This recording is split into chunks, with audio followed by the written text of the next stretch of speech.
Olá, eu saúdo você com a paz do Senhor e desejo a você que o amor de Deus, a paz de Cristo Jesus seja sobre a sua vida nesses momentos em que vamos estar juntos para meditarmos a palavra de Deus. Deus silencia às vezes conosco, quando parece que tudo de repente se para, se acalma e parece que não ouvimos mais a voz de Deus. Esses capítulo 3, versículo 8 e 9, a Bíblia diz assim: E ouviram a voz do Senhor Deus que passeava no jardim pela viração do dia, e esconderam-se Adão e sua mulher da presença do Senhor Deus entre as árvores do jardim. E chamou o Senhor Deus Adão e disse-lhe: Onde estás? Interessante que essa palavra de Deus, ela nos leva a uns momentos atrás, quando tu vê uma conversa de Eva, serpente. Nos primeiros versículos do capítulo 3, a Bíblia diz que é um grande diálogo entre Eva e a serpente. E nesse diálogo que há entre as duas, há um discurso sobre o que Deus disse que eles não deveriam fazer e sobre que a serpente diz o que eles podem fazer. E nesse grande diálogo que há entre os dois, nós conseguimos ver pela palavra de Deus que Deus já havia tido uma conversa muito séria antes com Abraão. Que Deus já havia conversado, aliás, com Adão. Deus já havia conversado com Adão o que eles deveriam e não deveriam fazer. Mas aqui, precisamente, nesses dois versículos, os 8 e o 9, a Bíblia diz assim: E ouviram a voz do Senhor Deus que passeava pela viração do dia no meio do jardim, e esconderam-se. E ouviram a voz de Deus que passeava no meio do jardim e esconderam-se.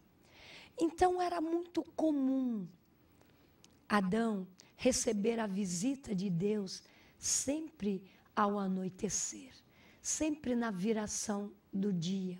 Desde os tempos remotos, Deus sempre procurou o ser humano.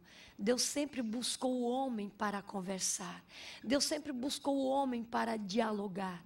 E a Bíblia diz então que de repente Deus aparece a Adão e Eva e ali ele silencia. Quando ele pergunta: onde vocês estão? E a Bíblia também nos mostra que depois de muito tempo, Deus somente ele fala com Noé, com Abraão, mas que ele se apresenta novamente é com Moisés. E o silencia com o patriarca Jó. A Bíblia nos mostra algo com esse homem chamado Jó. Esse homem, quando você lê os primeiros capítulos, ou seja, o primeiro capítulo de Jó, do capítulo 1 em diante até o 2, a Bíblia diz que era um homem tão temente, tão íntegro a Deus, que todos os dias ele apresentava um holocausto a Deus a favor dos seus filhos, porque ele temia que às vezes os seus filhos fizessem algo que desagradasse a Deus, que desagradasse o coração de Deus. E a Bíblia diz que ele era um homem íntegro, justo, reto e temente a Deus diante de tudo que ele fazia. Era um homem que os demais homens não conseguiam ver nele algo para acusar, algo para mostrar que era um homem errado, corrupto, mas a Bíblia diz que ele era um homem íntegro, um homem temente a Deus, um homem que buscava a Deus. A Bíblia também nos mostra que era um homem que dedicava-se a Deus tanto a favor dos filhos como pela sua casa. E a Bíblia nos dá uns grandes relatos. Vamos ler lá em Jó, capítulo 31, versículo 35. A Bíblia nos diz assim: A quem me dera um que me ouvisse, eis a minha defesa, que me responde o Todo-Poderoso. Oxalá tivesse eu acusação escrita pelo meu adversário. Tu conhece essa linda história desse homem. A Bíblia diz que esse homem era tão temente a Deus E Deus depositava nele um crédito tão grande. E Deus, de certa forma, se fôssemos trazer para as nossas palavras humanas, ele se orgulhava de Jó, vai visitar Jó. E esse alguém era Satanás. E quando ele olha para que Jó estava apresentando a Deus, ele até fica admirado da forma com que Jó se apresenta diante de Deus, da forma com que Jó se coloca diante de Deus. E o diabo inconformado, a Bíblia diz que ele vai conversar com Deus. Olha, esse homem, ele te serve porque ele tem tudo. Ah, se tu tirasse o que ele tem. Porque é um homem que tem bens, que tem casa, que tem criados, que tem servos. É o homem mais rico do Oriente. Ele te serve porque ele tem tudo. E nessa conversa que o diabo tem, Satanás tem com Deus, lá no capítulo 2, 1 e o 2, tu vai ver. A Bíblia diz que Deus faz um desafio com Satanás. Ele diz, ó, pode tu tocar em tudo que ele tem, menos na vida dele. E tu vai ver que ainda ele vai me servir. A Bíblia diz então que em um dia só, Jó perde tudo que tem. Ele perde todos os seus bens, ele perde todos os seus criados, ele perde todos os seus servos, todos os seus jumentos, todos os seus cabritos, tudo que ele tem, num só dia, enquanto que um mensageiro trazia a desgraça para outro, estava voltando, o outro chegava. Igualmente, ele perde todos os filhos dele. E aquele homem, ele entra num questionamento muito profundo. Talvez não por ele, mas pelos amigos dele. Os amigos começaram a acusar a Jó. Olha, você deve ter pecado fortemente contra Deus. Você deve ter feito coisas horrendas que Deus se entristeceu terrivelmente com você. É por isso que aconteceu isso contigo. E quando tu pensa, e quando tu olha ao teu redor, tu vê que muitas pessoas pensam desse jeito. Às vezes, quando as coisas não estão indo certo, é porque um castigo de Deus está, é porque algo aconteceu, é porque Deus está te cobrando. Muitos agem dessa forma. E Jó era um homem íntegro a Deus. Mas de repente ele sente que de um dia só ele perde tudo. E a acusação dos amigos vem, é porque ele fez algo que escondido e que Deus não gostou e agora está pesando a mão sobre ele. Mas chegou um momento que o sofrimento daquele homem era tão grande. A Bíblia diz que com um pedaço de telha ele coçava as feridas do seu corpo. A Bíblia diz que até as crianças saíam da presença dele tão mau cheiro ele trazia consigo devido àquelas úlceras. A Bíblia diz que a esposa dele não aguentava mais o mau hálito que saía da sua boca ao falar. Então a Bíblia narra que ninguém conseguia ficar próximo daquele homem tão mal que cheirava, devido às feridas que traziam no seu corpo. Mas tinham 3 amigos que o seguiam. E lá em Jó capítulo 2, versículo 13, a Bíblia diz assim: e ficaram sentados com ele na terra 7 dias e 7 noites. E nenhum deles lhe dizia palavra alguma, pois viam que a dor era muito grande. Depois que eles acusaram tremendamente a Jó de ele ter feito pecado e pecado contra Deus, chegou um momento que eles também silenciaram. A Bíblia diz que aqueles 3 amigos ficaram 7 dias e 7 noites sentados ao lado de Jó, sem pronunciar uma palavra só. Tamanho era o sofrimento daquele homem.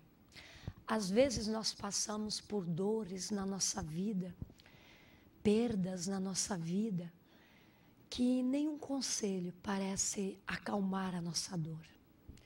Às vezes nós passamos por momentos em nossa vida em que um vem falar, outro vem consolar, outro vem trazer uma palavra, mas todas essas palavras não conseguem chegar à profundidade da nossa dor, à profundidade da nossa perda, à profundidade da dor que está em nossa alma. Quantas vezes talvez tu já foi tomado por uma dor em que conselho nenhum adiantou para você. Palavra nenhuma era suficiente para consolar a tua alma triste e que às vezes chorava e suplicava. Eu já passei por isso. Eu já passei momentos na minha vida em que o silêncio era o meu melhor consolo. E aqui agora se encontram esses 3 amigos com Jó. O que eu estou falando com você é com propriedade. Às vezes o silêncio é teu maior aliado, é teu maior companheiro.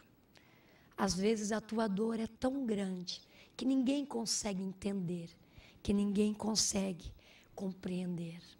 E quando nós lemos esse capítulo, nós vemos o quanto este homem sofre, enquanto esse homem se detém. Vamos ler Jó 29:15. Jó 29:15 diz assim a palavra do Senhor: quando o Todo-Poderoso ainda estava comigo e os meus filhos em redor de mim. Jó 29:15. Quando o Todo-Poderoso estava comigo e os meus filhos ao redor de mim.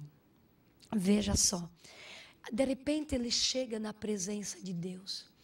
Ele começa a falar com Deus. Ele disse: Deus, eu tenho saudades. Eu tenho saudade dos meus filhos que não estão mais comigo.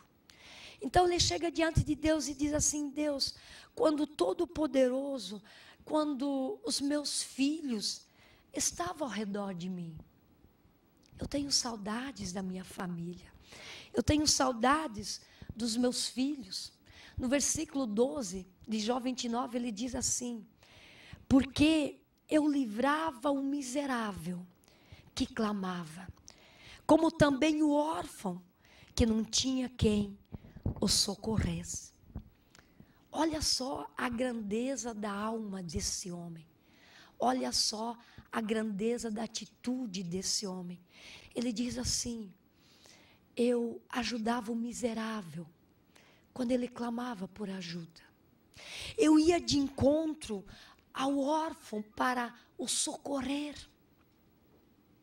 Eu olhava para aquele que precisava e necessitava. Versículo 15 diz assim: a bênção de que ia percorrendo vinha sobre mim, e eu fazia que jubilasse o coração da viúva.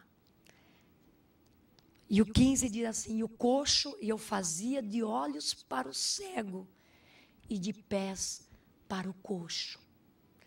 Eu fazia de olhos para o cego e de pés para o coxo. Você quer uma riqueza maior do que havia na alma desse homem? Um homem que se dava para os outros, um homem que vivia para os outros, o homem que não conseguia ver o outro sofrer sem que ele estendesse a mão. Mas de repente um dia Deus silenciou com ele e não mais falou com ele. Mas Deus é aquele que mesmo no silêncio dos nossos acontecimentos, no silêncio do nosso espírito, da nossa alma, da nossa dor, Ele está trabalhando. No silêncio, Ele trabalha e procura o melhor para mim e para você. Nós continuaremos na próxima aula falando sobre esse silêncio de Deus. Mas eu quero lembrar para você que mesmo nesse silêncio, Ele trabalha ao teu favor.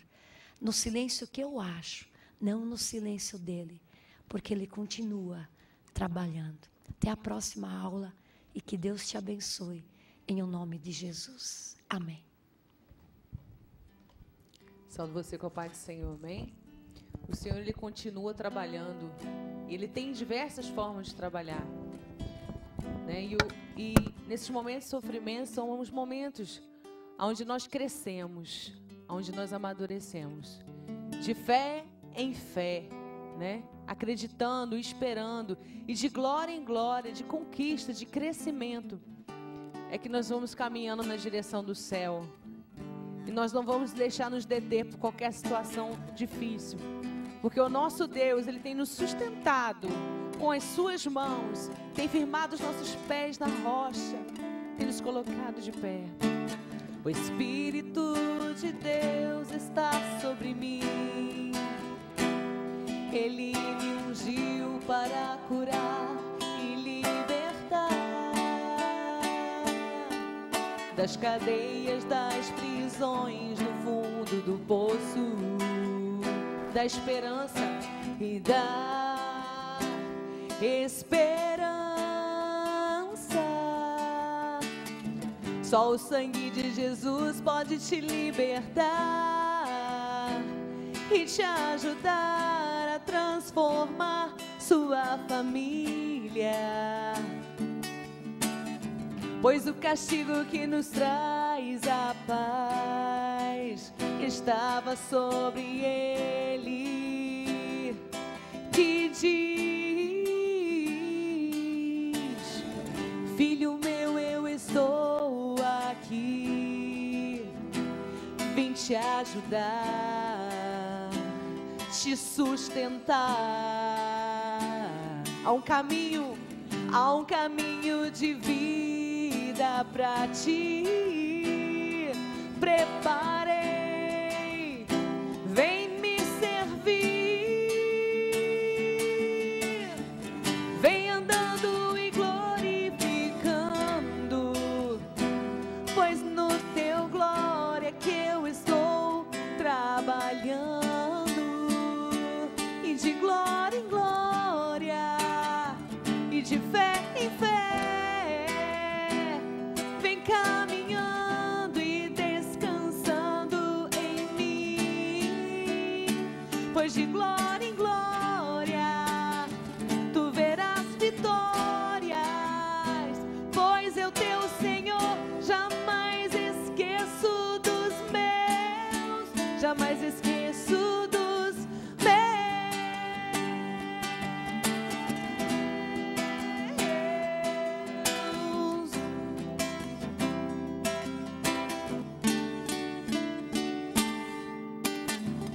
Filho meu, eu estou aqui, vim te ajudar.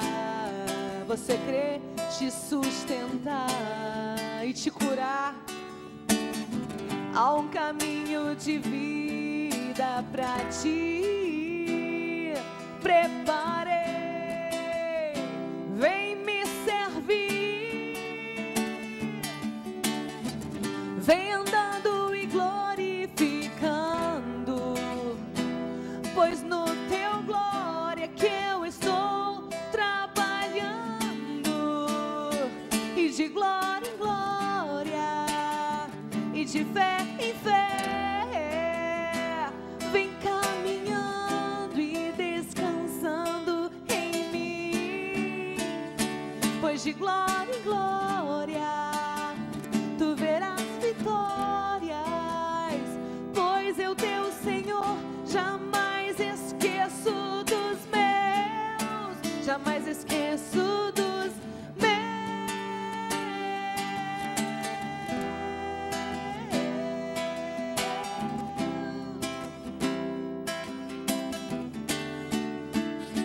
Senhor, eu confiarei e descansarei em ti. Já posso ver que o céu está se abrindo. Senhor, eu confiarei e descansarei em ti. Estou sentindo o meu milagre vem vindo, o meu milagre vem vindo.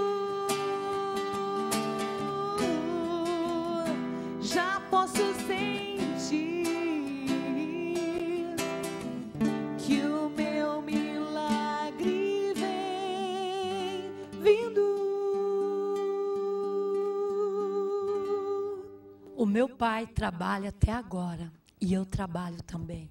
É um Deus que trabalha pela minha e pela tua vida.